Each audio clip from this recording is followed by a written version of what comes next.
What's up, guys? Team Stamp West here. We're going to do a quick what's in the bag for mid-ranges. So to start, I like to keep it pretty simple for mid-ranges. Don't carry a ton. Try and keep my selection pretty simple, so you'll see that here. To begin with, we have a Buzz SS. This is an ESP Buzz SS, and this is my understable mid. These are very straight to fade right. I throw them a lot of times up higher if I need a longer ante line. Maybe something through the woods, maybe something around a tree. Still very glidey, being that they are mid-range, but definitely understable. You can give these a little hyzer flip to flat. Great disc for beginner throwers as well. Very forgiving and very straight. Next, we have a stock Z-Buzz. This is a just very typical stock Z-Buzz, has a slight dome to it. I throw this for a variety of shots. These have a lot of glide to them.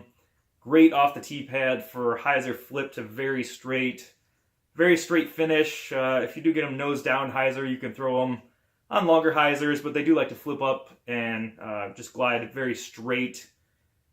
Definitely a must-have for anybody throwing Discraft. Everybody knows about the Buzz, one of the best mid-ranges in the game. Very long, very straight, a lot of glide. Definitely a must-have. Next up, we have my Wasp.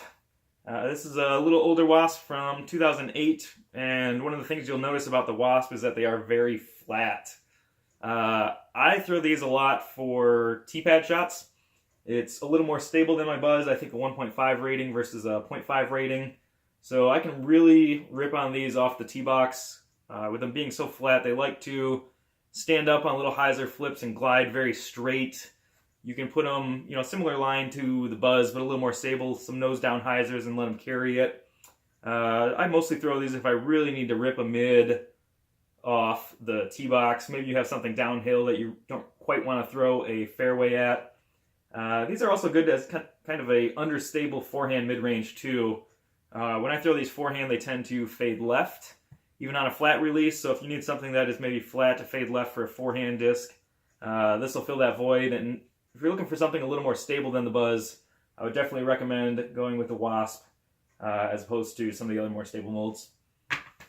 And last up, like I said, I like to keep it pretty simple, is a Buzz OS. It's a Team Stamp Buzz OS, but this is a max weight Buzz OS, and these are very stable. Again, very flat top, a little more stable than the Wasp on hyzer flips.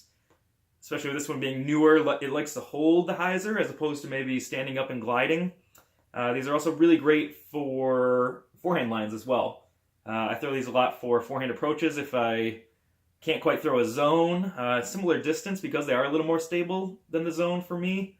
But these have a little more fade, a little more stability. And as for a backhand line, I try and release these very flat, a very flat release, and probably about halfway through their flight, they like to start turning left, and then they like to crash pretty hard. You can get a little bit of skip out of these if you throw them a little bit lower.